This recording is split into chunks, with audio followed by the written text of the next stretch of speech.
Olá, amigos internautas, bem-vindo ao meu canal Olhar Sobrenatural, pesquisas, UFOs, mistérios e paranormalidades. Hoje a matéria de hoje, os antigos astronautas, os que nos criaram.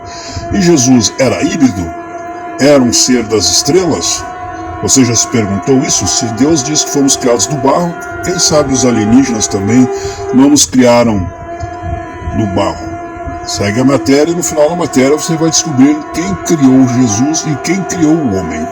Desde já dê seu like e seu comentário.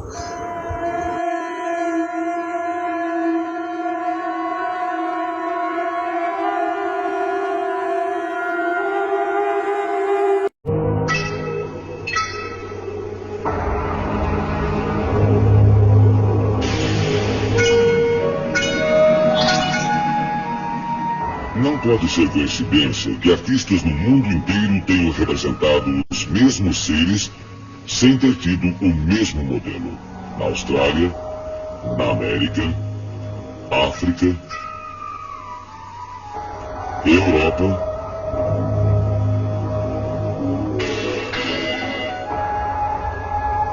e na Ásia. Este é um famoso Dogu do Japão. Estas estatuetas foram encontradas em Hansu e têm no mínimo 5.000 anos. O estudioso Kazantsev, um especialista na área, explica a respeito de sua coleção. Tomo estas figuras por representações de astronautas alienígenas. Elas têm capacetes, filtros respiratórios, óculos escuros, pois em seus planetas estavam acostumados com pouca luz. Por ser sua roupa cheia de ar, deviam sofrer com nossa pressão e deviam controlá-la. Vejam as mãos, parecem mecânicas. Se alguém quiser me convencer que as figuras eram seus ídolos que viviam há 5.000 anos, então pergunto: e como explicar todos esses mecanismos? Professor Kazantsev mostra a semelhança entre o Dogu e o desenho do grande deus Marte, ainda que de lugares diferentes, distantes de si. Também para este adorno assimétrico existe um incrível significado. Colocamos nele uma corrente integrada e logo as linhas desordenadas assumem um sentido. Continuamos no México. Também isto era considerado mero ornamento, mas se a dispusermos assim, então teremos uma pinça especial.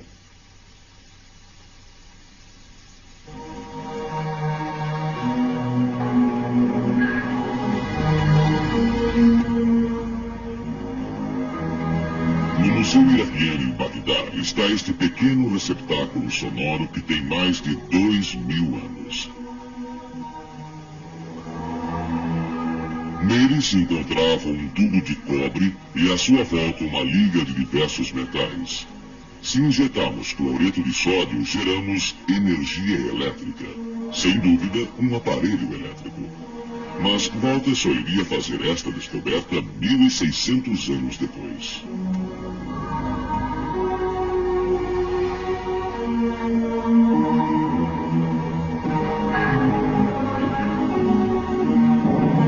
Maravilha técnica do mesmo período acha-se no Museu Britânico.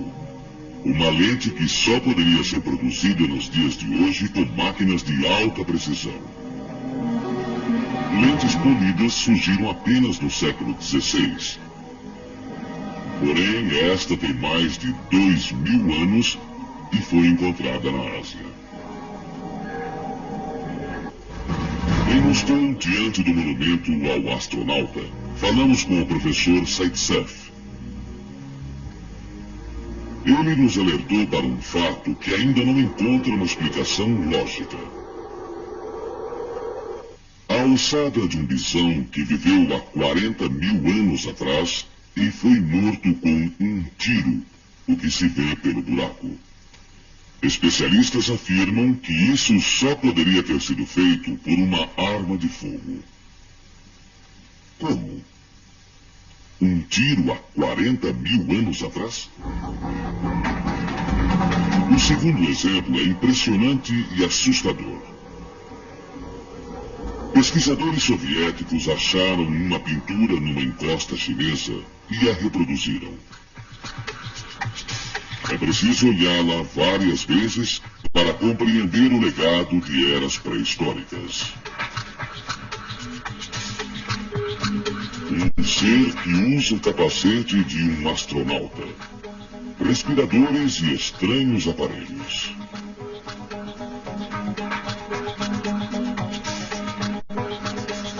E no céu paira uma nave espacial que lembra a junção de dois pires. Não só no Uzbequistão, mas em todo o mundo encontramos representações de seres alados, verdadeiros enigmas.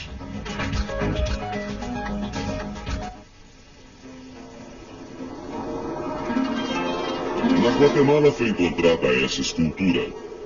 Uma grande figura com braços em ângulos. Está vestida com uma roupa bem justa ao corpo com uma espécie de cinto. Usa luvas com bolas nas mãos. O capacete tem a forma de uma cabeça de animal. É redondo como o capacete de um mergulhador. Percebe-se que possui orelhas desproporcionais ao seu tamanho. O capacete está ligado por um tubo a um cilindro preso às costas. Conforme mostra a figura, no centro do capacete, atrás do que poderíamos chamar de visor, podemos perceber a testa, o nariz e os olhos de quem veste o capacete. Como um prolongamento natural do nariz, um focinho de animal. Saindo de sua boca, observa-se um jato de respiração. A arqueologia reconhece, nesse caso, a representação de uma roupa de defesa maia. Eu gostaria de lembrá-los de que esses nativos desconheciam a tecnologia do avião, contudo tentaram imitar o seu formato exterior. Da mesma forma que aconteceu aqui, o escultor maia não entendia por que o capacete deveria expelir ar. Ele fez apenas aquilo que para ele era mais natural. Assim, no lugar daquilo que poderia ser um filtro de ar, ele esculpiu um focinho de animal. E em todos os cantos vimos também construções erguidas em homenagem a deuses que vieram do céu.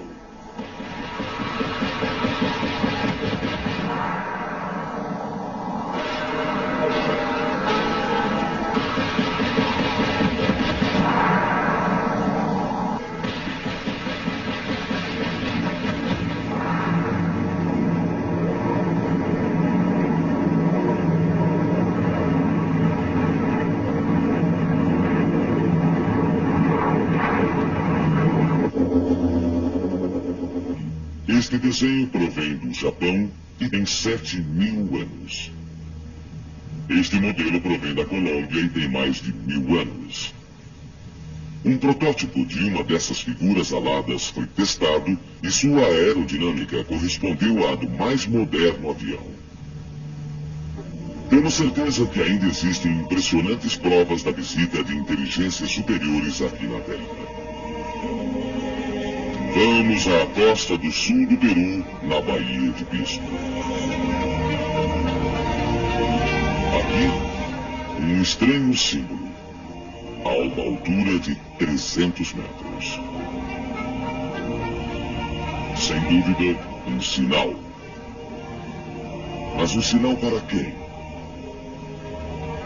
Há mais de 2.000 anos, este sinal indica o caminho para o interior.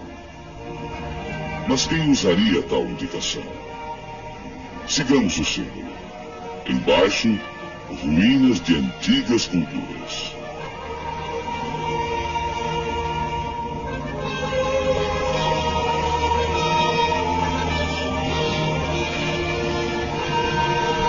E aí está o misterioso platô de Nazca. Linhas que vistas do solo não têm o menor sentido, a não ser marcas no chão queimadas pelo sol. E estão aí há pelo menos 2.000 anos. Nisso os cientistas concordam, mas há muitas coisas em que não estão de acordo.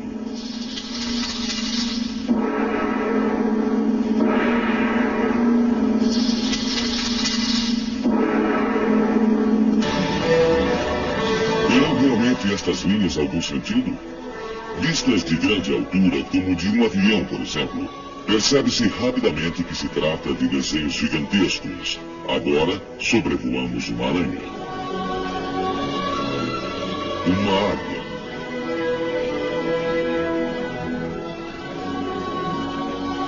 Um pavão. Um colibri. Nenhuma destas figuras são percebidas do solo. Parece que foram feitas especialmente para quem viesse do alto. Segundo os antigos textos sumérios. A Suméria, ou terra dos reis civilizados, floresceu na Mesopotâmia, hoje no que é o Iraque, isso por volta de 4500 a.C. Os sumérios criaram uma civilização avançada com seu próprio sistema de linguagem, escrita, arquitetura, artes, astronomia e matemática. Seu sistema religioso era complexo, composto de centenas de deuses. De acordo com os textos antigos, cada cidade suméria era guardada por seu próprio deus. E enquanto humanos e deuses moravam juntos, os humanos eram servos dos deuses. O mito da criação suméria pode ser encontrado em uma tábua em Nippur, uma antiga cidade mesopotâmica fundada em aproximadamente 5000 a.C. A criação da Terra em Numeliche, de acordo com as tábuas sumérias, começa assim. Quando na altura o céu não foi nomeado, e a terra abaixo ainda não deu nome, e o primitivo Apsu, que os gerou, e o caos, Tiamut, a mãe de ambos. Suas águas se misturaram, e nenhum campo foi formado, nenhum pântano deveria ser visto. Quando nenhum dos deuses havia sido chamado, nenhum deles tinha nome e nenhum destino foi ordenado. Então foram criados os deuses no meio do céu. Lanu e Laremu foram chamados existência. A mitologia suméria afirma que, no começo, deuses semelhantes a humanos governavam a terra. Quando eles vieram para a terra, havia muito trabalho a ser feito. E esses deuses trabalharam no solo, cavando para torná-lo habitável e procurando os seus minerais. Os textos mencionam que, em algum momento, os deuses se revoltaram contra o trabalho deles. Quando os deuses, como os homens, suportaram o trabalho e pagaram o preço, o trabalho dos deuses foi grande. O trabalho era pesado, o sofrimento era grande. Anu, o deus dos deuses, concordou que o trabalho deles era muito grande, e em que seu filho propôs criar o homem para suportar o trabalho. E assim, com a ajuda de sua meia-irmã Enki, ele fez. Um deus foi morto, e seu corpo e sangue foram misturados com barro. A partir desse material, o primeiro ser humano foi criado, à semelhança dos deuses. Você matou um deus junto, com sua personalidade. Eu removi seu trabalho pesado, eu impus seu trabalho no homem, no barro. Deus e homem serão amarrados a uma unidade reunida, de modo que até o fim dos dias, a carne e a alma, que em Deus amadureceram, aquela alma em parentesco de sangue será amarrada. Este primeiro homem foi criado no Éden, uma palavra suméria que significa terreno plano, na epopeia de Gilgamesh. O Éden é mencionado como o Jardim dos Deuses e está localizado em algum lugar na Mesopotâmia, entre os rios Tigre e Eufrates. Inicialmente os seres humanos foram incapazes de se reproduzir por conta própria, mas foram posteriormente modificados com a ajuda de Enki e Ninki. Assim, Adapa foi criada como um ser humano totalmente funcional e independente. Esta modificação foi feita sem a aprovação do irmão de Enki, Enlil, e um conflito entre os deuses começou. Enlil tornou-se o adversário do homem, e a tabuinha suméria menciona que os homens serviam aos deuses e passavam por muitas dificuldades e sofrimentos. Adapa, com a ajuda de Enki, ascendeu Anu, onde não conseguiu responder a uma pergunta sobre o pão e a água da vida. As opiniões variam nas semelhanças entre esta história da criação e a história bíblica de Adão e Eva no Éden. Agora, deixe sua mente funcionar nos informando abaixo o seu comentário. Aguardem até as próximas novidades. Como sempre, galerinha, muito obrigado por assistir. Se você gostou, deixe aquele joinha para ajudar o canal. Compartilhe nas suas redes sociais.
É possível que alguns dos primeiros doutores fossem discípulos, alunos de extraterrestres, que receberam a sabedoria que os ajudou a ser mais elevados do que o resto da humanidade.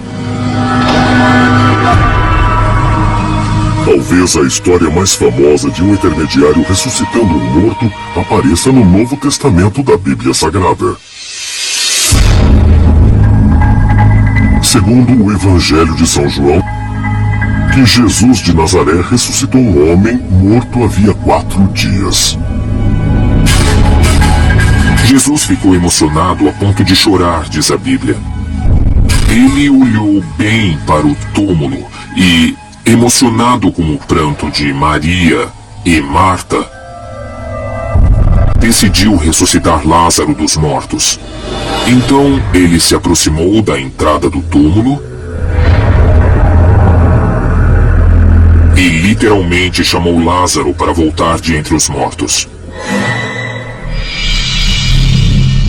Em minha opinião, não há explicação científica para a volta de Lázaro. Parece que a alma de Lázaro tornou a ser unida a seu corpo, e não que ele fosse um morto-vivo ou um zumbi. Mas ele voltou a ser ele.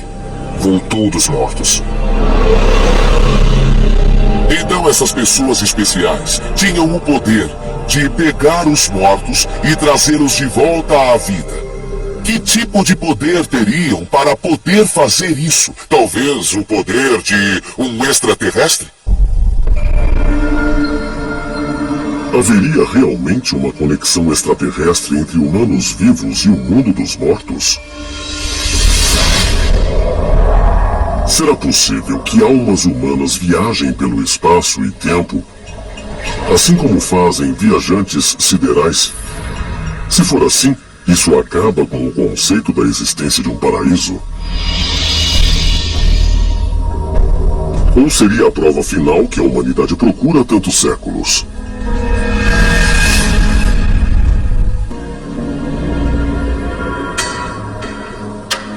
Os cristãos acreditam que Jesus seja o Filho de Deus e que ele voltará para a Terra no dia do juízo para julgar todas as almas, tanto dos vivos quanto dos mortos.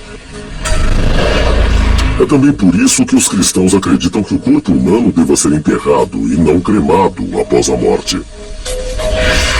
Mas poderiam os túmulos realmente se abrir um dia e os mortos ressuscitarem? Segundo a crença tradicional cristã, Deus cria o ser humano no momento de sua concepção, infundindo no recém-formado embrião uma alma imortal. E essa fusão de matéria-prima e alma é que faz o ser humano. Por isso, no dia do juízo, tem de haver a ressurreição dos mortos para que os humanos sejam restaurados em sua unidade original de corpo e alma combinados. No dia do juízo final, vamos ver que as almas dos mortos serão reunidas a seus corpos físicos, que serão reerguidos dos mortos e reconstituídos mesmo geneticamente pelo próprio Deus. De acordo com os evangelhos do Novo Testamento da Bíblia, nos meses antes de sua morte, Jesus leva 3 de seus apóstolos longe da aldeia em que está hospedado e juntos eles vão para uma montanha próxima. A história aqui é que Jesus subiu um monte alto com Pedro, Tiago e João, seus 3 seguidores mais próximos. Enquanto eles estavam ali, um objeto brilhante pairou sobre eles e disseram que Moisés e Elias apareceram. Enquanto eles estavam lá, o corpo de Jesus começou a brilhar muito. E quando eles terminaram essa visita, eles desceram a montanha e Jesus disse aos discípulos para não contarem a ninguém sobre isso, só depois da sua crucificação e ressurreição.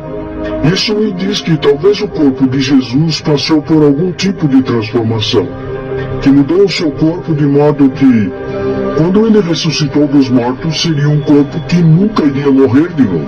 Segundo a Bíblia, se passaram vários meses após esse incidente até as autoridades romanas prenderem Jesus e o matarem através da crucificação. Sabemos que após a crucificação na sexta-feira à noite, ele é colocado em uma tumba. No domingo, quando Maria Madalena e as outras mulheres vêm para ungir seu corpo, a tumba está vazia. A pedra tinha sido retirada e seus panos de sepultamento foi tudo o que restou. Apesar de dizerem que Jesus se elevou para o reino celestial, está escrito que ele se elevou corporalmente, com base também em eventos que ocorreram logo após a ressurreição, que indicam que ele pode ter tido uma origem extraterrestre. O Evangelho de Mateus, no capítulo 28, diz: um anjo de Deus desceu do céu, rolou a pedra, se sentou sobre ela, e sua roupa era branca e brilhante. Então temos um relato de um ser que esteve lá. Isso significa que poderes de outro mundo estavam envolvidos na ressurreição de Jesus. Quando as pessoas vêm para a tumba, elas encontram a tumba vazia. Eles descrevem em 2 evangelhos os jovens rapazes com roupas que estavam brilhando, e parece com encontros extraterrestres dos dias de hoje, onde vemos seres de luz. Então eles dizem: por que vocês estão procurando o vivo nos mortos? Jesus se foi, como ele disse que aconteceria. Será que os extraterrestres podem ter as respostas finais para a vida, a morte e a ressurreição? E se for assim, será que a humanidade já possui esses segredos? De acordo com a Igreja Católica, é um mistério que os humanos não conseguem entender. Mas alguns acreditam que, em vez de uma transformação física, Jesus é ressuscitado metafisicamente durante a missa. E que Jesus era, e ainda é, um ser avançado que pode se mover de uma dimensão para outra. Como prova, eles citam o que Jesus disse aos seus seguidores sobre o poder de se reunirem em grupos para invocar o seu nome. Cristo disse: onde 2 ou mais estiverem reunidos em meu nome, eu estarei lá também. Conforme as crenças mais difundidas, o retorno de Deus seguirá uma série de eventos que incluem o Armagedon, a aniquilação de todas as criaturas, a ressurreição dos mortos e a volta de todas as almas a seus corpos físicos. O dia do juízo será o dia em que cada homem e cada mulher será responsabilizado por suas palavras e por seus atos feitos em vida na terra. Em que Deus julgará as almas dos vivos e dos mortos por tudo o que fizeram neste planeta.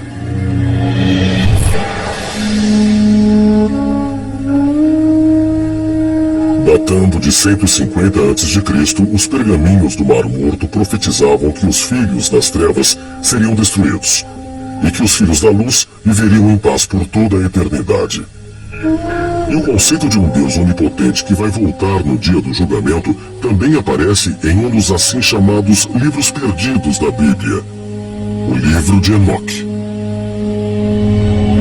O livro de Enoque fala do julgamento dos não justos, que serão julgados pelo fogo, e que o Filho do Homem virá com 10.000 anjos flamejantes e que eles julgarão a humanidade.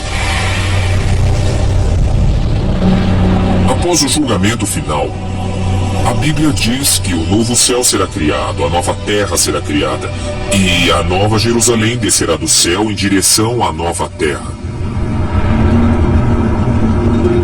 A nova Jerusalém é um cubículo de 2.400 quilômetros de comprimento, feita de ouro translúcido. Muita gente teorizou que talvez fosse uma espécie de espaçonave, um tipo de OVNI.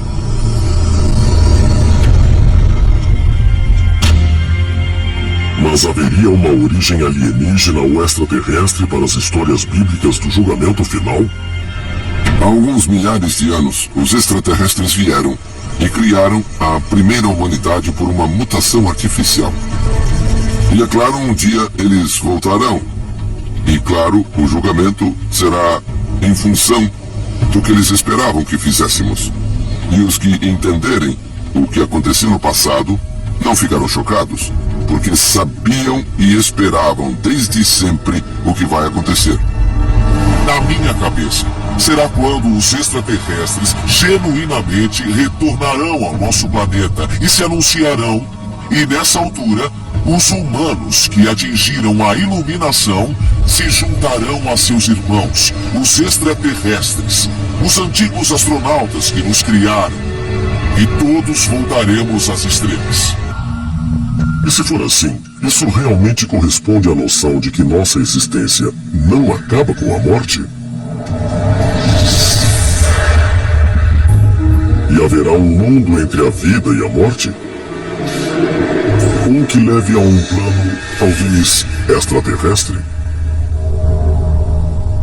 Esse é o aspecto radical da coisa, algo totalmente novo. No mundo grego havia um conceito de alma, não só como imortal, mas que reencarna perpetuamente.